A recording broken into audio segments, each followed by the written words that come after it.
Hey, what's up guys? So we are back. So last night on SmackDown, we just saw the implosion of the Bloodline.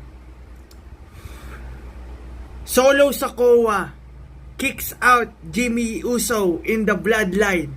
And now we saw the debut of Tama Tonga. Yes sir, we saw the debut of Tama Tonga. Of course, son of the WWE Hall of Famer, Haku. And now Tama Tonga is now signed with the WWE and now has joined the Bloodline. And right now, what does this mean for the Bloodline?